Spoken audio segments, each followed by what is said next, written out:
For anyone that's never taken a Kinstretch class before, I want to offer a little sample of one here today.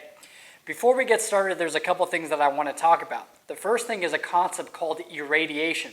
This is something that we utilize throughout a Kinstretch class. And essentially it's just a fancy way of saying create isometric force and internal tension. So if Krista's standing here with no irradiation in her body and I went to push her, she'd be kind of like a wet noodle. Now if I say, Krista, create irradiation, internal tension, and now if I were to go to push her, she'd be like a statue. So she's creating isometric force, creating tension, and kind of becoming like a statue. Now as far as the levels of irradiation, we can irradiate from 1% all the way to 100%. When we're doing it throughout a Kinstretch class, it really depends on the movement and your own capacity. For today, just go lower intensity and work with whatever levels you feel comfortable with. Maybe that's 20%, maybe that's 30%. If you're new to this, start off slow. The other thing that I want to talk about is pain. At no point through any of the movements today do I want you to experience any kind of pain. So if you go into any kind of range of motion that creates pain, I want you to back out of it to get out of that painful area, and we only work in those pain-free ranges, okay? The first concept that we're going to introduce is controlled articular rotations. I talk about this quite often. We're going to pinpoint one joint, and we're going to work it through its greatest range of motion at every joint position, and we're going to add a rotational element to it. So when we're doing this, we don't want to compensate through any other part of the body. So if we're doing shoulder CARs, I want the movement to happen just at the shoulders, not compensated by twisting your torso or moving around anywhere else. So that's what we're going to start off with, is shoulder CARs. So we're going to get into a standing posture. We're going to take a breath in and pack those abs down and create irradiation to about 20 or 30%. I want you to keep your arms straight the whole time. Here, what we're going to do is just focusing on the shoulders, you're going to rotate out into what is called external rotation. From here, I want you to squeeze your arms in towards your midline. This is called adduction, and come up into shoulder flexion as high as you can without compensating at the scapula or the low back. From here, I want you to internally rotate those shoulders as you reach back as far as you can. Keep squeezing out more internal rotation, coming in towards the side of your leg. You'll notice your pinky is going to be facing forward now. Now reverse into extension. Don't allow your shoulders to round. Externally rotate and open up those shoulders as you fight for as much range of motion as you can all the way back to where we started. We're going to do 4 reps. Come in towards your midline and up.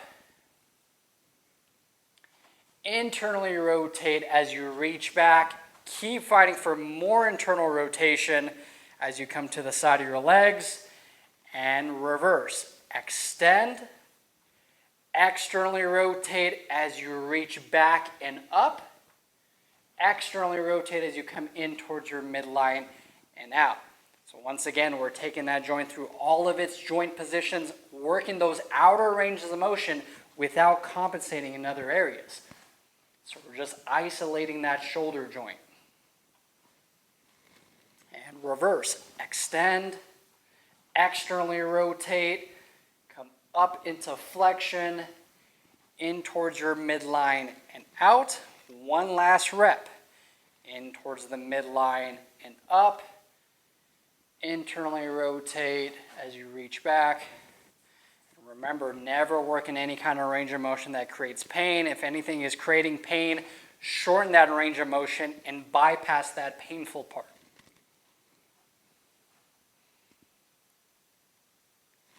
Good. A quick example of that is if you're bringing your shoulder up into flexion and you feel pain right here in that posterior side of the shoulder, instead of going all the way up here, you would shorten that range from here and then continue through that second part of the movement. So we bypass painful areas. Now we're going to go into your scapula. So we're going to go side view. You're going to bring both your arms up. What you're going to do is start creating that internal tension, irradiation to about 20 or 30%. I want you to keep those elbows straight the whole time. Now you're going to round the shoulder blades forward into protraction, up into elevation, back into retraction, down into depression. So these are called scapular CARs, all right? Forward into protraction, up into elevation, back into retraction, down into depression. So try to create this circular movement slow and controlled, initiating the movement at the scapula without compensating in other areas. We're going to do 5 reps total. After you've done 5, we're going to reverse. You're going to retract, elevate, protract, depress. Retract, elevate, protract, depress. 5 reps, slow and controlled, initiating the scapula.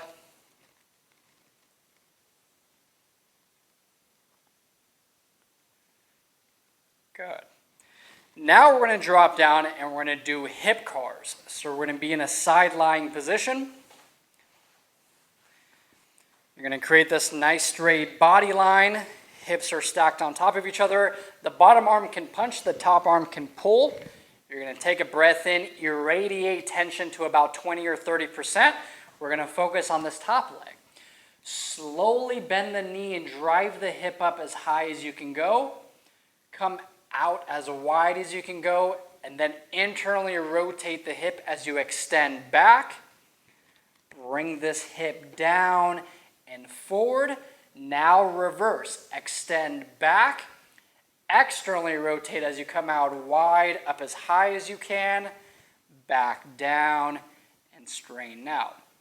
4 reps, slow and controlled, driving up, coming out wide. Internally rotate as you kick back. Bring it down, forward, and reverse. Kick back. Externally rotate, come out wide, up as high as you can.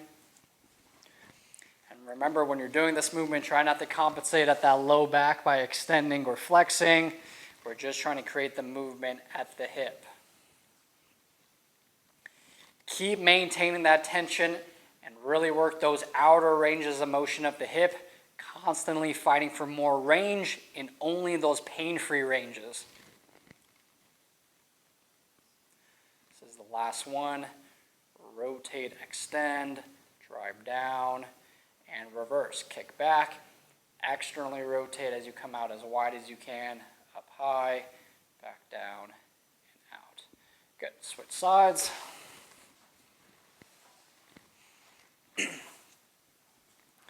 Good. Straight body line. Breath in, irradiate.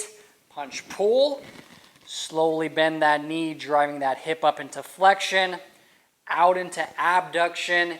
Internally rotate as you kick back. Adduct down. And reverse. Extend back. Externally rotate as you keep this hip out wide, up as high as you can. Back in and out.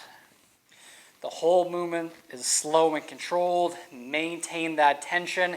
Keep working your outer ranges of motion.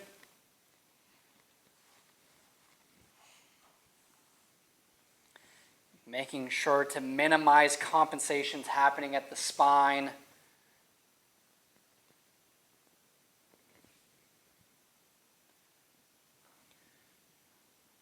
Come out wide, internally rotate as you extend back, bringing that leg down and forward, and reverse, extend back, externally rotate as you come out wide, up as high as you can, back in and out. One more.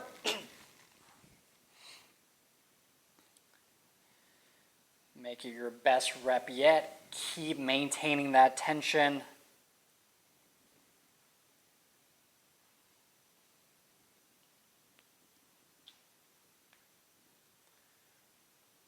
Very nice. Good. So now we're going to go into something called shoulder swimmers. We're going to do it face down, and I'm going to show you real quick before we get started. So you're going to go head down. Hands are going to be open just like that. So what we're going to do is keeping the elbows nice and straight. You're going to take a breath in, irradiate. We're going to lift up off of the ground. We're going to internally rotate the shoulders. And we're going to drive the arms out wide up as high as you can, coming all the way back. From here, we're going to bend the elbows, bringing the hands towards the low back, but not resting. Straighten out the elbows. Now externally rotate those shoulders as you come out wide, up as high as you can, constantly fighting for more range of motion up high, and then back down. We're going to do 4 reps. Slow and controlled, all right? Breath in, irradiate. Lift those arms straight up. Internally rotate the shoulders. Come out wide, up as high as you can. From here, bend those elbows, bring your hands to your low back, but not resting. Strain back out. Externally rotate those shoulders as you come out wide, up as high as you can, and back down. And again, lift up, internally rotate, come out wide. Good. This is a shoulder-specific movement, so try not to compensate in other areas. Continue to work those outer ranges of motion as you do so. This is our 3rd rep. Lift up, internally rotate, come out wide, up as high as you can. Bend those elbows, hands to your low back. Now straighten out. Externally rotate as you come out wide, up as high as you can. Back down. We got 1 more. Lift up. Internally rotate. Come out wide, up as high as you can. Bend the elbows, hands to your low back. Then straighten back out. Externally rotate. Out as wide as you can, all the way back down. Good. Now we're going to go into a hip movement. So we're going to go into something, our base position is called the bear sit. So we're going to be in a seated position with our hips out wide. We're going to have the heel kind of aligned with the knee, maybe even a little bit more in. And what we're going to do is we're going to try to remain nice and tall in this position, just like Chris is doing. Now, if you're in this base and you're having a really hard time sitting comfortably and sitting tall in it, what you can do is you can grab some yoga blocks, you can grab a stack of books or something to prop yourself up, and you can sit on it. So we're going to try to find a base where we can sit into it nice and comfortably, maintaining a nice upright posture. If you're still like this after 1 block, you may need to elevate yourself up a little bit higher. So find a base that's comfortable for yourself. And just like that, our hands are going to be in front. So without placing your hands on your legs yet, keep your arms straight out in front of you. What I want everyone to do is actively try to drive your hips down towards the ground as much as you can. So you're utilizing all these lines of tissue to forcefully drive your legs down. Once you can't go any lower, keep fighting, but slowly place your elbows on the inside of your legs. Now what I want you to do is release the tension you feel in your legs, but hold this position with your arms. From here, what everyone is going to do is gently press your arms down so you're getting into a little bit more range of motion, maybe 5 or 10 degrees more. From here, we're going to hold a passive stretch. Now, typically in my Kinstretch classes, we hold the passive stretch for 2 minutes before going into our PAILs and rails isometric contractions.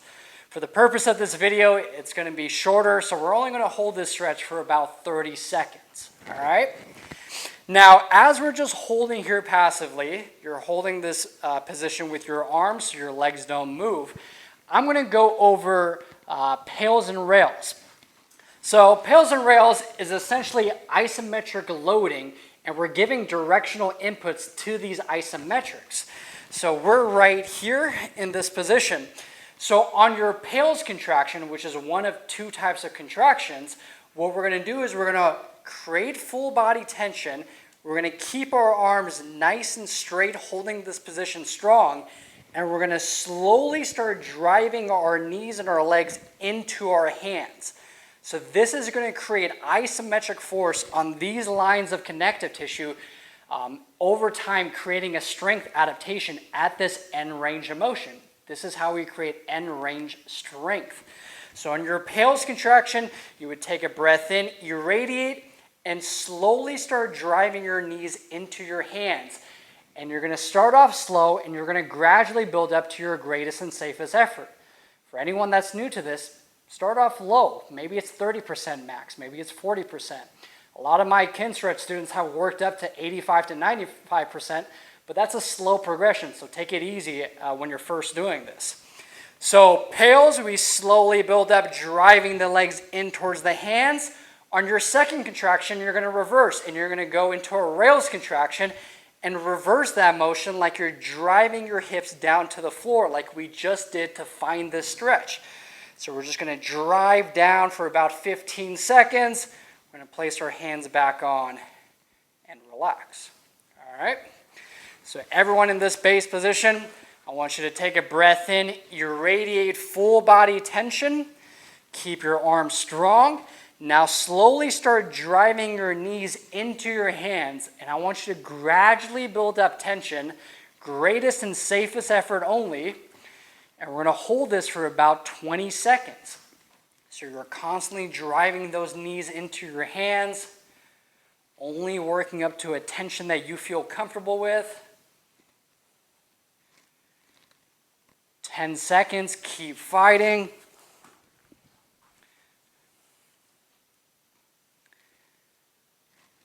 And reverse. Drive those hips down, offer your elbows. You can drive your hands out in front as you're constantly driving those hips down into the ground. You're going to feel all kinds of funk in those hips. This is what I call the pain cave. Keep fighting about 5 more seconds. Slowly place your arms back on your legs. And now slowly release all that tension in your body, but maintain this position that you just worked for by holding your arms there. So what we're going to do is we're going to take about 20 to 30 seconds to recover in this base position, and then we're going to do that one more time.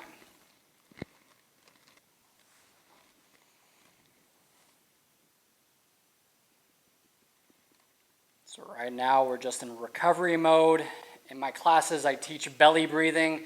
Just try to sit in this base, nice deep belly breathing. Try to slow down your heart rate before the next round.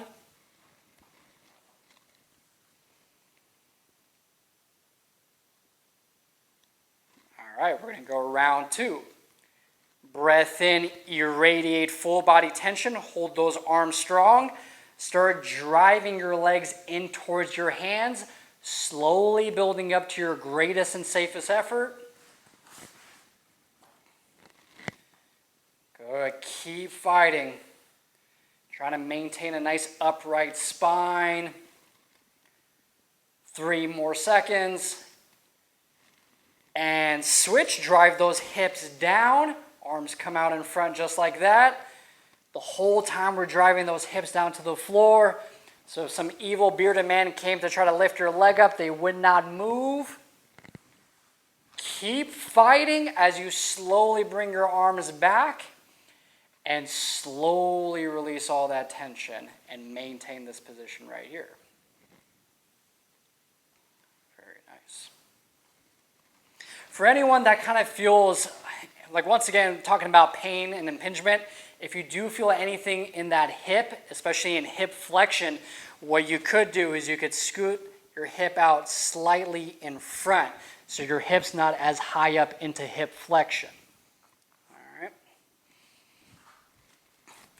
So now what we're going to do is something called liftoffs and hinges. So we can place our arms behind. Good. Now I'm going to show everyone at first and then we'll do it together. So in this movement, we have to back out of the range of motion a little bit, and we do so by leaning back. So we're going to find a position where we can physically lift this hip up and then strain this leg out, bringing it all the way down, and then lift up and rotate all the way back in. Now when we're doing this, we're constantly finding our outer ranges of motion. So when we lift off, I want you to think hip flexion coming up high. So lift up high.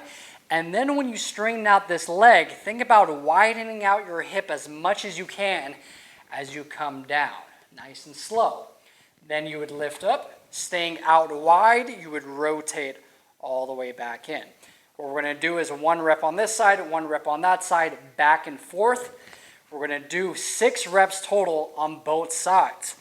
Now, once again, about pain, if you lift up and you're fighting those outer ranges of motion and you're feeling pain, shorten that range of motion. Don't fight your outer ranges. Find a position where you're getting good quality work in, but it's not creating pain. And also, so you know, if you're in this position and you can't physically lift off, you have to scoot your arms back even further. So you would just keep scooting back until you can get into a position where you can lift off. For Krista, we want to find that sweet spot where we're getting high quality work and it's very challenging, but we can do it cleanly. All right? Take a breath in, irradiate, hold your base strong. I want you to lift this hip up, straighten out that leg, slow and controlled come down, lift up, rotate all the way back in. Other side, lift up, hinge, nice and slow come down, lift up, and then rotate all the way back in. 6 reps each side. Lift up, extend, come down, lift up, bend that knee and come back. Lift up, extend, and down, lift up. Good. And as you're going through this, make sure when you're lifting up, the rest of your body does not move whatsoever. We don't want to shift back and forth. We want to find that base where we're steady here and like a statue, and just the hip is creating the movement. Keep working at your own pace, going nice and controlled. Working those outer ranges of motion and only pain-free ranges.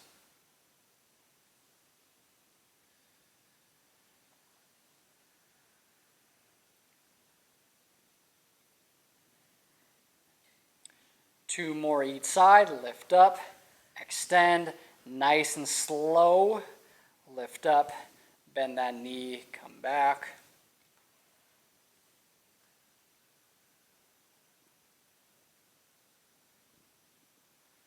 Good. Last one. Lift up, extend, come down, lift up, bend, come back. One more.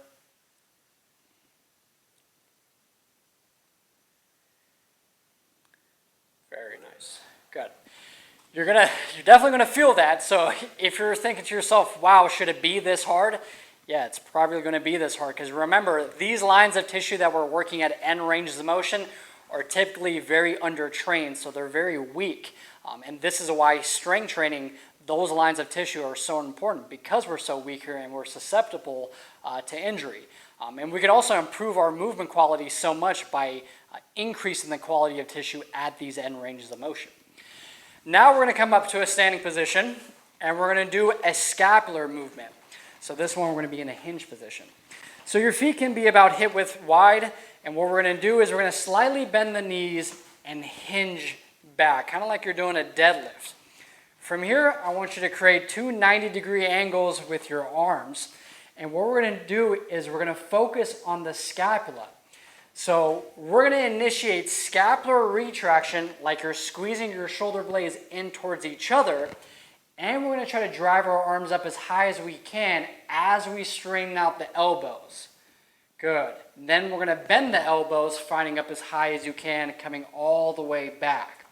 Now what we're going to try to do is we're going to try to maintain that retraction as we hinge back and forth, and we're going to do 8 reps going the whole time. All right? She already got tired. Come on down. All right, nice hinge position. Take a breath in, irradiate. I want you to initiate scapular retraction, squeezing those shoulder blades in towards each other. Hold that tension the whole time. Now straighten out the elbows, going overhead. Now bend and come all the way back. Maintain that tension the whole time. Second rep, come forward, come all the way back. The whole time you're fighting for more range of motion up towards the ceiling while maintaining that scapular retraction. 8 reps, going at your own pace, slow and controlled.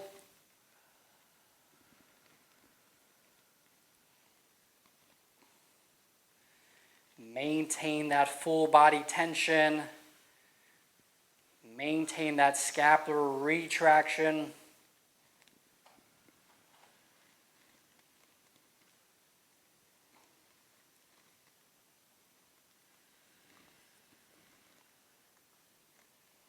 Two more.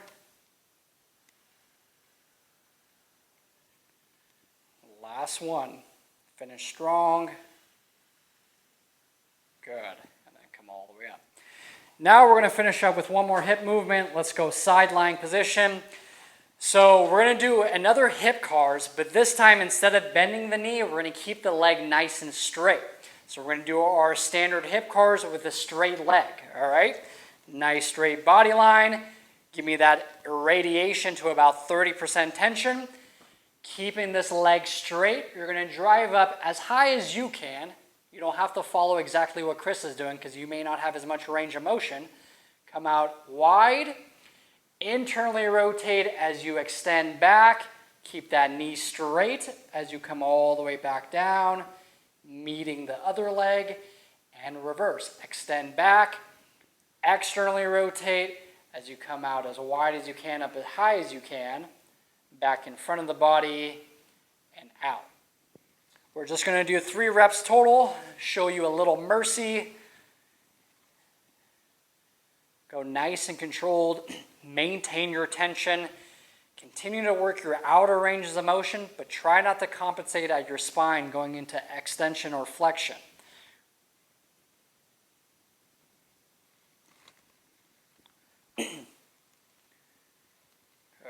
One more, nice and controlled, make it your best rep yet. Only working those pain-free ranges of motion. And reverse, extend, externally rotate as you come out, back in front, and out. Good. Switch sides.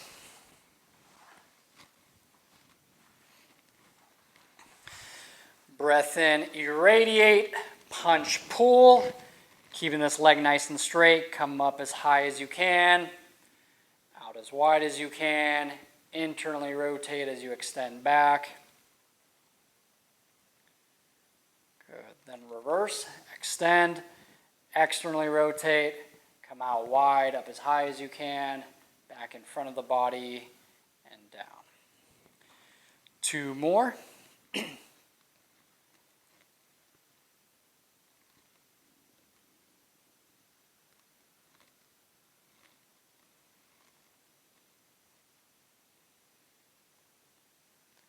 Maintain that tension. Keep working those outer ranges of motion. Last one. Finish strong.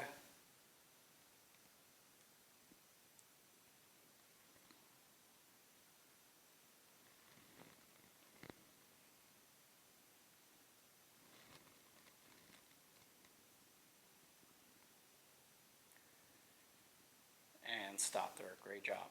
So that was just a little taste of a Kinstretch class. Now in my online membership, Kinstretch with Beard, I break down these concepts in detail before jumping into the classes. So I actually have an introductory section for new students with 8 videos that breaks down all these concepts. I talk about CARs, PAILs and rails, internal tension. We talk about pain, intensity, programming, and so on, because it's really important to learn the finer details of this type of training. And then once you go into the actual classes, everything makes more sense, and we also get straight to the movements. With a 30-minute sample class like this that I'm doing on YouTube, it's really hard to cover all that and then go into the movements as well. So for anyone that felt lost during this, don't worry, that's okay. You're just gonna have to learn the finer details that go into this type of training and then start implementing it consistently, and you will see results. For anyone out there that wants to learn more about my online membership, or you would like to sign up, check out the link below in the description. I hope you enjoyed today's sample class. Stay buttery.